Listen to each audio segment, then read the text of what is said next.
حضرت سیدنا حفص رومی رحمۃ اللہ تعالی علیہ بہت بڑے سردار تھے اور بڑی کثرت کے ساتھ درود و سلام پڑھنے والے تھے۔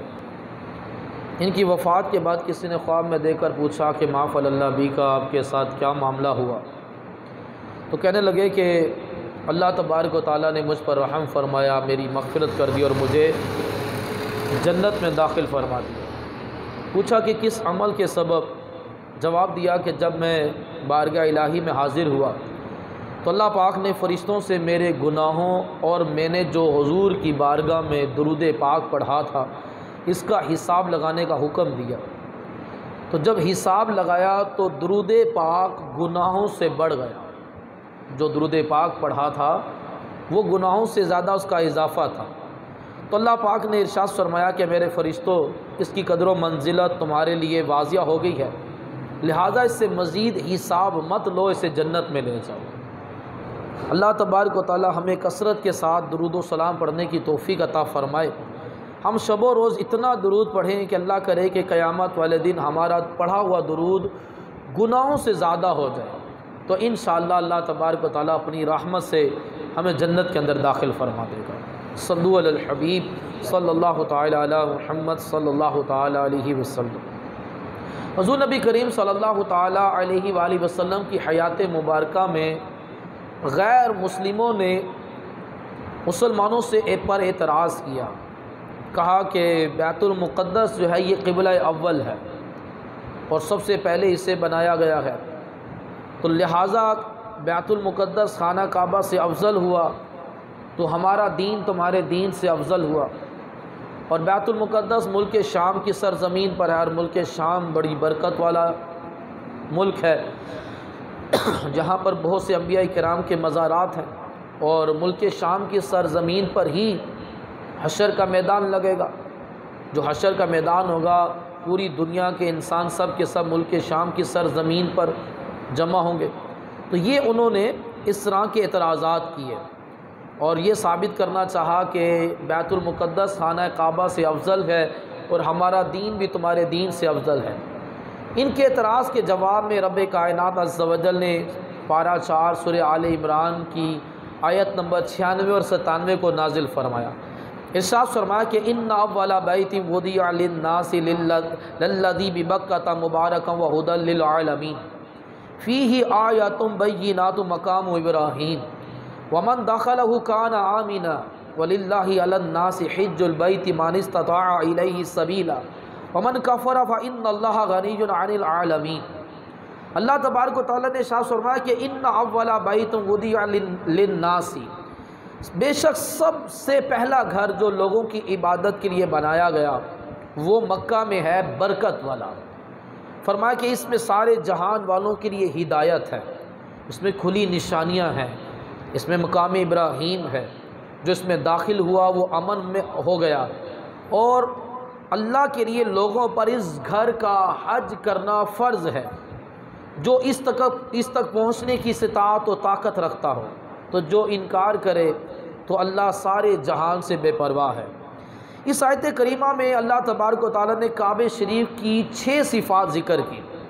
نمبر 1 فرمایا کہ کعبہ شریف اول عبادت گاہ ہے۔ نمبر 2 کعبہ شریف برکت والا ہے۔ نمبر 3 کعبہ شریف تمام جہانوں کے لیے باعث ہدایت ہے۔ نمبر 4 کعبہ شریف میں اللہ پاک کی واضح نشانی ہے۔ نمبر 5 کعبہ شریف مقام امن ہے۔ نمبر 6 کعبہ شریف کا حج کیا جاتا ہے۔ یہ 6 صفات اللہ تبارک و تعالیٰ نے کعبہ شریف کی بیان کی۔ اس میں سب سے پہلی بات کہ جو سب سے پہلا جو گھر بنایا گیا وہ کعبہ شریف ہے۔ جب زمین بھی نہیں تھی اور آسمان بھی نہیں تھا، اللہ تبارک و تعالیٰ نے آدم علیہ السلام کو جب بنانے کا ارادہ فرمایا اور فرشتوں کو فرمایا کہ میں اپنا خلیفہ بنانے والا ہوں، تو فرشتوں نے کہا کہ خلافت کے زیادہ حقدار تو ہم ہیں۔ اللہ تبارک و تعالیٰ نے ارشاد فرمایا انی اعلم، میں جانتا ہوں تم نہیں جانتے، جو میں جانتا ہوں تم نہیں جانتے۔ اب فرشتوں نے یہ سمجھا کہ ہم نے اللہ تبارک و تعالیٰ کو ناراض کیا، تو انہوں نے عرش الہی کے نیچے پناہ لی اور 7 سال تک چہرے اوپر کر اللہ تبارک و تعالیٰ کی بارگاہ میں گر گڑائے، عاجزی انکساری کی روئے، تو اللہ تبارک و تعالیٰ نے ان پر نظر رحمت فرمائی، اور عرش کے نیچے 4 ستونوں والا ایک مقام تیار کیا گیا جسے بیت المعمور کہتے ہیں۔ اللہ تبارک و تعالیٰ نے ارشاد فرمایا کہ تم اس کا طواف کرو۔ بیت المعمور کا طواف ہونا شروع ہو گیا۔ پھر اللہ تبارک و تعالیٰ نے ارشاد فرمایا کہ عین اس کے نیچے زمین پر بھی جو ہے وہ بیت المعمور کے سائز کا ہی خانہ کعبہ تعمیر کیا گیا۔ تو پھر وہ تعمیر کیا گیا، جو زمین کے فرشتے تھے وہاں ان کو حکم دیا گیا کہ تم اس کا طواف کرو، تو یوں خانہ کعبہ کا طواف شروع ہوا۔ لیکن جو خانہ کعبہ جس جگہ پر بنا ہے وہ زمین کی اصل ہے، عرش الہی پانی پر تھا، اللہ نے ہوا چلائی اور تیز لہریں ہوئی، بخارات اٹھے، ان بخارات سے آسمان بنے، اور جو جھاگ بنی تھی اس جھاگ جہاں جہاں تک پھیلی وہاں تک زمین بن گئی، جہاں جہاں تک جھاگ نہیں پھیلی وہ جگہ ابھی بھی پانی ہے۔ سرۃ الارض اس حصے کو زمین کی ناف کہا جاتا ہے۔ تو خانہ کعبہ جو خانہ کعبہ ہے وہاں سے زمین پھیلنا شروع ہوئی ہے، یعنی کہ سمجھ لیں کہ خانہ کعبہ ہے ہی زمین کی اصل وہی ہے، کہ وہاں سے زمین کو پھیلنا شروع ہوئی، اور اس کے اوپر جو عمارت تعمیر کی گئی تھی وہ سب سے پہلے فرشتوں نے کی تھی، اور اس کا میٹیریل وہ جنت سے آیا تھا، سرخ یاقوت کے پتھر تھے، ان پتھروں سے خانہ کعبہ کی تعمیرات ہوئی تھی، اور فرشتے زمین کے فرشتے جو ہیں وہ خانہ کعبہ کا طواف کیا کرتے تھے۔ اور جب نوح علیہ السلام کی قوم پر جب طوفان آیا تھا تو اس عمارت کو اٹھا لیا گیا تھا، اور ایک پتھر باقی رہ گیا تھا جسے ابھی ہم حجر اسود کہتے ہیں۔ اس وقت وہ بھی حجر ابیض تھا، سفید تھا، بڑا نورانی تھا، لیکن نبی پاک صلی اللہ علیہ وسلم نے ارشاد فرمایا منافقین اور مشرکین کے گناہوں کی بنا پر یہ کالا ہو گیا۔ تو وہ حجر اسود آج بھی خانہ کعبہ میں نصب ہے، وہ آسمان سے جو میٹیریل آیا تھا وہ اٹھا لیا تھا، اب یہ ٹیلے کی مانند رہ گیا تھا۔ پھر سب سے پہلے جب یہ ٹیلے کی مانند رہ گیا تھا تو ابراہیم علیہ السلام نے اس کی تعمیر کی۔ ابراہیم علیہ السلام نے سب سے پہلے اللہ کے حکم سے حضرت ہاجرہ کو اور اسماعیل علیہ السلام جو ابھی دودھ پیتے مدنی منع تھے انہیں وہاں مکہ مکرمہ میں چھوڑ دیا، جہاں مکہ مکرمہ میں دور دور تک انسان سے دور کی بات کوئی پرندہ بھی نہیں تھا، کیونکہ وہاں پانی تک نہیں تھا، آپ چھوڑ کر جا رہے تھے۔ حضرت ہاجرہ نے کہا کہ آپ ہمیں کیوں چھوڑ کر جا رہے ہیں، کیا اللہ کا حکم ہے؟ تو ابراہیم علیہ السلام نے کہا کہ ہاں اللہ کا حکم ہے۔ فرمائے پھر خیر ہے، پھر اللہ ہمیں ضائع نہیں ہونے دے گا، کہ اللہ کی ذات پہ بھروسہ توکل کیسا تھا۔ اور پھر یوں وہاں پر مکہ مکرمہ جو ہے یہ آباد ہونا شروع ہوا۔ جب اسماعیل علیہ السلام 13 سال کی عمر کے ہو گئے تو اللہ تبارک و تعالیٰ نے اسماعیل علیہ السلام کو ذبح کرنے کا حکم دیا۔ جب آپ نے چھری چلائی تو فدیے کے طور پر مینڈا آ گیا۔ اب اللہ تبارک و تعالیٰ نے حکم دیا کہ تم اسماعیل علیہ السلام کے ساتھ مل کر خانہ کعبہ کی تعمیر کرو۔ تو سب سے پہلے پہلے تو آسمانی مٹیریل تھا، اب ابراہیم علیہ السلام نے اس کی تعمیر کی اسماعیل علیہ السلام کے ساتھ مل کر، اور وہ مقام ابراہیم وہ پتھر بھی جنتی پتھر جس کے اوپر کھڑے ہو کر آپ نے کعبۃ اللہ شریف کی تعمیرات کی۔ تو خانہ کعبہ کی تعمیر کے بعد 40 سال کے بعد حضرت یعقوب علیہ السلام ابراہیم علیہ السلام کے پوتے ہیں، انہوں نے مسجد اقصیٰ کی تعمیر کا سلسلہ شروع کیا۔ تو ان تمام اللہ تبارک و تعالیٰ کی آیات سے اور ان واقعات سے، احادیث سے، روایات سے یہ ثابت ہوتا ہے کہ سب سے پہلے جو گھر بنایا گیا وہ خانہ کعبہ بنایا گیا، جس کو اللہ تبارک و تعالیٰ نے فرمایا کہ ان اول بیت وضع للناس، کہ سب سے پہلا گھر جو لوگوں کے لیے بنایا گیا للذی ببکۃ مبارکن، کہ وہ ہے مکہ میں برکت والا ہے۔ اب اللہ تبارک و تعالیٰ نے یہ نہیں کہا کہ مکہ خانہ کعبہ برکت والا ہے، مسجد اقصیٰ برکت والی نہیں ہے، یہ نہیں کہا کہ خانہ کعبہ میں سارے جہان کے لیے ہدایت ہے، مسجد اقصیٰ میں ہدایت نہیں ہے، یہ نہیں کہا کہ خانہ کعبہ میں اللہ کی نشانیاں ہیں، مسجد اقصیٰ میں نشانیاں نہیں ہیں۔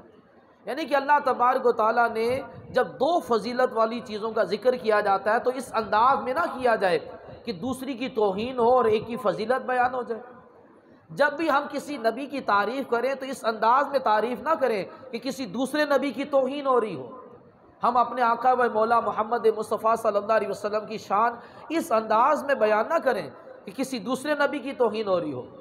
جب ہم صحابہ کرام کی تعریف کریں تو اس انداز میں نہ کریں کہ حضور کے اہل بیت کی توہین ہو رہی ہو. جب اہل بیت کی شان بیان کریں تو حضور کے صحابہ کی توہین نہ ہو. جب دو فضیلت والی جگہوں کا ذکر کیا جاتا ہے تو اس انداز میں کیا جاتا ہے کہ کسی ایک کی توہین نہ ہو. اللہ تبارک و تعالیٰ نے جیسے ان غیر مسلموں نے کہا تھا کہ یہ برکت والا ملک ہے شام، تو اللہ تبارک و تعالیٰ نے شاہ فرمایا للذی ببکۃ مبارکن، یہ مکہ بھی بڑی برکت والا ہے. ادھر ابراہیم علیہ السلام نے دعا فرمائی اور اتنا رزق ہے کہ پوری دنیا سے لوگ وہاں پر آتے ہیں، رزق ختم نہیں ہوتا. پوری دنیا سے لوگ وہاں پر آتے ہیں، پانی ختم نہیں ہوتا. کیسی وہاں پر برکت ہے. اور فرمایا کہ ھدی للعالمین، سارے جہان کے لیے ہدایت ہے. سارے جہان کے لیے ہدایت، یہاں ایک نیکی کرو تو 1,00,000 کے برابر ہے. اور اس کا ایک معنی یہ بتایا جاتا ہے کہ ہر وقت وہاں اللہ کی عبادت ہوتی ہے. اور ایک معنی یہ بتایا جاتا ہے کہ پوری دنیا میں ہر وقت کوئی نہ کوئی کعبے کی طرح رخ کر نماز پڑھ ہی رہا ہوتا ہے. پوری دنیا کا ایک سسٹم ایسا ہے کہ 1 سیکنڈ کے لیے بھی اذان نہیں رکتی. ادھر اذانوں کا سلسلہ ختم ہوا تو دوسرے ملک میں شروع ہو گیا، ادھر اذانوں کا سلسلہ ختم ہوا تو تیسرے میں شروع ہو گیا. یوں 24 گھنٹے، یعنی کہ جب سے یہ اذان کا سلسلہ شروع ہوا ہے اذان 1 سیکنڈ کے لیے بھی نہیں رکی. اس وقت بھی کہیں نہ کہیں اذان ہو رہی ہوگی، اور اذان کے بعد وہ مسلمان کعبے کی طرف رخ کر نماز پڑھ رہے ہوں گے. یعنی کہ یہ سارے جہان کی ہدایت ہے. سارے جہان میں کوئی نہ کوئی کعبے کی طرف رخ کر جو ہے وہ نماز پڑھ رہا ہوتا ہے. پھر جو تیسری علامت بیان کی فیہ آیات بینات، اس میں اللہ کی نشانیاں ہیں. کیا نشانی؟ ایک نشانی حجر اسود ہے. یہ وہی جو آسمان سے آیا ہوا میٹیریل، انہی پتھروں میں سے ایک پتھر ہے. فرمایا کہ اس کی 2 آنکھیں، 2 ہونٹ اور 1 زبان ہوگی. آدم علیہ السلام سے لے کر قیامت تک جس ان مسلمان نے بھی اس کو چھوا ہوگا یا اس کو چوما ہوگا، یہ قیامت والے دن اس کی شفاعت کرے گا. اس کے گرد ایمان والے بھی گھومے ہیں، اس کے گرد کفر والے بھی گھومے ہیں. نبی پاک صلی اللہ علیہ وسلم نے ارشاد فرمایا قیامت والے دن یہ ایمان والوں کی ایمان کی گواہی دے گا اور کفر والوں کے کفر کی گواہی دے گا. بہت سے لوگ اپنے دل میں کفر چھپائے ہوئے خانہ کعبہ کا طواف کر رہے ہوتے ہیں، لیکن یہ پتھر پہچان جاتا ہے اور قیامت والے دن یہ ان کے کفر کی گواہی دے گا. پھر ایک نشانی مقام ابراہیم ہے. یہ پتھر جنت سے آیا ہوا پتھر جس پر کھڑے ہو کر ابراہیم علیہ السلام نے خانہ کعبہ کی تعمیر کی. پھر ایک نشانی زمزم ہے. ہزاروں سال ہو گئے اس کنویں کو، اس کا پانی ختم نہیں ہوتا. اگر پیاس بجھانے کے لیے پیا جائے تو پیاس بجھ جاتی ہے، اور اگر بھوک مٹانے کے لیے پیا جائے تو بھوک مٹ جاتی ہے.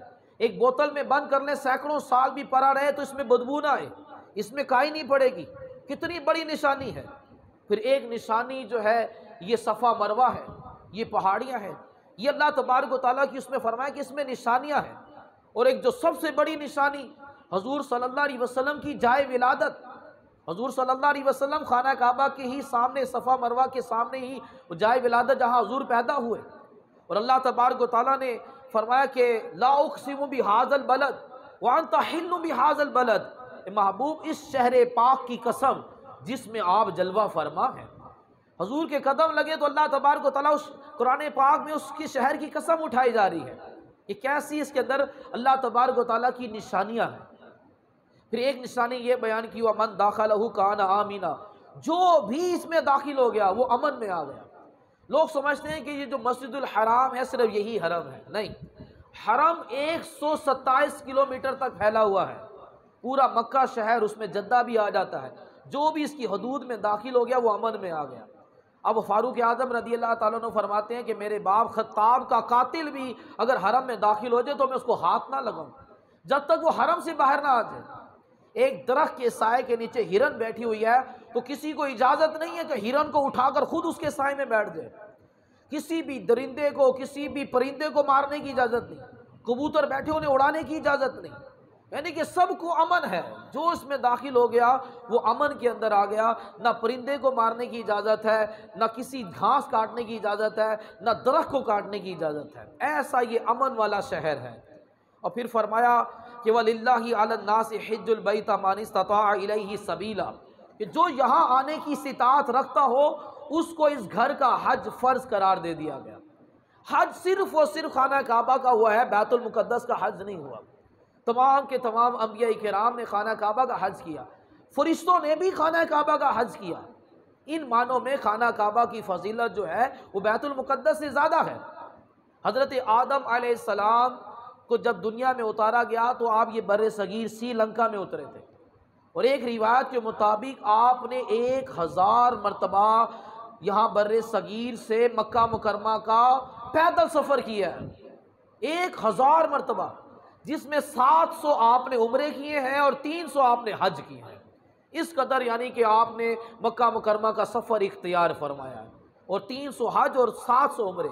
اور جس نبی پر کی قوم پر بھی عذاب آیا، شعیب علیہ السلام، لوط علیہ السلام، صالح علیہ السلام، جب ان کی قوم تو تباہ برباد ہوگی، اب انہیں کیا حکم ہوتا تھا؟ انہیں حکم ہوتا تھا اپنی بقیہ زندگی خانہ کعبہ میں گزاریں۔ یہ اپنی زندگی خانہ کعبہ میں گزارتے تھے، وہیں ان کا وصال ہو جاتا تھا۔ اس وقت جہاں طواف کیا جاتا ہے، جسے مطاف کہتے ہیں، اس مطاف میں 400 انبیاء کرام کے مزارات ہیں، اور حتیم کے اندر حضرت اسماعیل علیہ السلام اور حضرت حاجرہ رضی اللہ تعالیٰ عنہ کا مزار ہے۔ تو حج صرف اسی گھر کا ہوا ہے، اور حج کی فضیلت حضور نے فرمایا کہ وہ گناہوں سے ایسا پاک و صاف ہو جاتا ہے کہ جیسا کہ اس کی ماں نے اس کو آج ہی پیدا کیا۔ 400 اپنے خاندان کے لوگوں کی شفاعت کرے گا جن پر جہنم واجب ہو چکی ہوگی۔ خانہ کعبہ دلہن کی صورت میں میدان معاشر میں آئے گا، اس کا طواف کرنے والے اس کے غلاف سے لٹکے ہوں گے۔ خانہ کعبہ حج کرنے والوں کی، طواف کرنے والوں کی شفاعت کرے گا، اللہ ان کی شفاعت قبول فرمائے گا کعبے کی، اور حج کرنے والے، طواف کرنے والوں کو بلا حساب جو ہے وہ جنت کے اندر داخل کر دیا جائے گا۔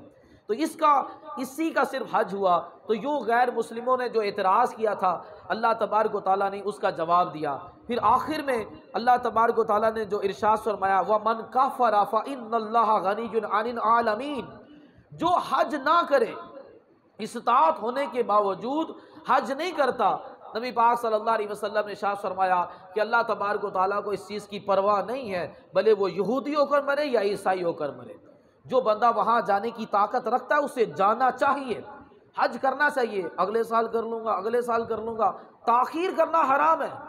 اور حج کرنے سے پہلے اگر مر گیا تو فرمایا کہ اللہ تعالیٰ کو اس چیز کی پرواہ نہیں ہے کہ بھلے یہودی ہو کر مرے، بھلے عیسائی ہو کر مرے، اور وہاں پر برکتیں ملتی ہیں، دعائیں قبول ہو جاتی ہیں۔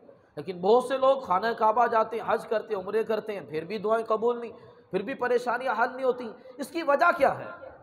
ایک صحابی منافقین تھے، حضور غزوے میں گئے ہوئے تھے، تو یہودیوں نے منافقین کی مدد سے مدینہ منورہ میں ایک مسجد تعمیر کی، مسجد درار اس کا نام۔ اس مسجد بنانے کا مقصد کیا تھا؟ حضور کی شان میں گستاخیاں کی جائیں گی، لوگوں کو حضور صلی اللہ علیہ وسلم کے خلاف کیا جائے گا، میٹنگ کی جائے گی کہ اسلام کو نقصان کیسے پہنچانا ہے، مسلمانوں کو نقصان کیسے پہنچانا ہے۔ آج بھی ایسی مساجد بنائی جاتی ہیں، آج بھی ایسے مدرسے بنائے جاتے ہیں جن کا مقصد صرف اسلام کو نقصان پہنچانا ہوتا ہے، مذہب اسلام کو بدنام کرنا ہوتا ہے۔ ہم سمجھ رہے تھے وہ بھی اللہ کا گھر ہے، نہیں، وہ انہوں نے مسجد بنائی۔ تو جب حضور غزوے سے واپس آئے، قرآن میں ذکر ہے اس کا مسجد درار کا، تو منافقین نے کہا کہ یا رسول اللہ یہ مسجد ہم نے بنائی، آپ اس کا افتتاح فرمائیں۔ اللہ نے فرمایا محبوب افتتاح کرنا دور کی بات، اس مسجد کو گرا دو، صرف گرانا نہیں ہے، اس کو مٹی کا ڈھیر بنا دو۔ حضور نے صحابہ کو حکم دیا، اس مسجد کا تہس نہس کر دیا۔ اب اس کا جس شتیر سے چھت ڈالی ہوئی تھی، ایک صحابی وہ شتیر اٹھا کر لے گئے اور اس شتیر سے اپنے گھر کی چھت بنا لی۔ اب وہ 7 سال ہو گئے ہیں، گھر میں برکت نہیں ہے، اولاد نہیں، اور یہ بڑے پریشان۔ فاروق اعظم رضی اللہ تعالیٰ کے بیٹے کہنے لگے کہ چچا کیا بات ہے، بڑے پریشان نظر آ رہے ہو؟ کہنے لگے 7 سال ہو گئے ہیں، میرے ہاں اولاد نہیں ہو رہی۔ تو فاروق اعظم کے پاس گئے، فاروق اعظم نے کہا کہ حضور کی بارگاہ میں عرض کرتے ہیں۔ جب حضور کی بارگاہ میں حاضر ہوئے تو حضور نے فرمایا تیرے گھر میں جو چھت میں جو شتیر ڈلا ہوا ہے، شتیر کہاں سے آیا؟ کہنے لگا وہ جو مسجد درار جو گرائی تھی یہ وہاں کا شتیر ہے۔ نبی پاک صلی اللہ علیہ وسلم نے ارشاد فرمایا اس شتیر کی نحوست ہے کہ 7 سال ہو گئے تیرے ہاں اولاد نہیں ہو رہی۔ فرمایا تیرے گھر میں گائے ہیں؟ عرض کی ہاں ہے۔ فرمایا اس شتیر کی نحوست ہے کہ تیری گائے کو بھی بچہ نہیں ہو رہا، تیری گائے کو بھی حمل نہیں ہو رہا۔ فرمایا تیرے گھر میں کبوتری ہے؟ عرض کی ہاں ہے۔ فرمایا 7 سال ہو گئے اس کبوتری نے انڈے نہیں دیے، اس شتیر کی نحوست۔ فرمایا تیرے گھر میں بکری ہے؟ عرض کی ہاں ہے۔ فرمایا اس شتیر کی نحوست ہے کہ اس کی بنا پر بکری کو بھی بچے نہیں ہو رہے۔ اب غور فرمائیں کہ جس گھر کے اندر حرام کا لینٹر ڈلا ہوا ہو، حرام کی دیواریں کھڑی ہوئی بھی ہو، پھر بندہ کہے جادو ٹونا ہو گیا، آسیب ہو گیا، نظر بد ہو گیا ہے۔ ایک بندہ گھر میں حرام کی کمائی لا رہا ہو، یا گھر میں دشمنان مصطفیٰ کے ساتھ تعلقات، ان کو گھر میں بٹھا کر چائے پلائی جا رہی ہو، ان کو دعوتیں کھلائی جا رہی ہوں، پھر بندہ کہے برکت نہیں۔ یہاں پر ایک شتیر کی بات کی جا رہی ہے۔ شتیر نے حضور کی گستاخی نہیں کرنی تھی، شتیر نے نہیں اسلام کو نقصان پہنچانا تھا، لیکن اس کے سائے کے نیچے بیٹھ کر میٹنگ ہونی تھی اسلام کو نقصان پہنچانے کی۔ وہ شتیر اتنا منحوس ہو گیا کہ جس گھر میں شتیر لگا اس گھر میں انسانوں پر بھی وہ نحوست، پرندوں پر بھی، جانوروں پر بھی وہ نحوست آ گئی۔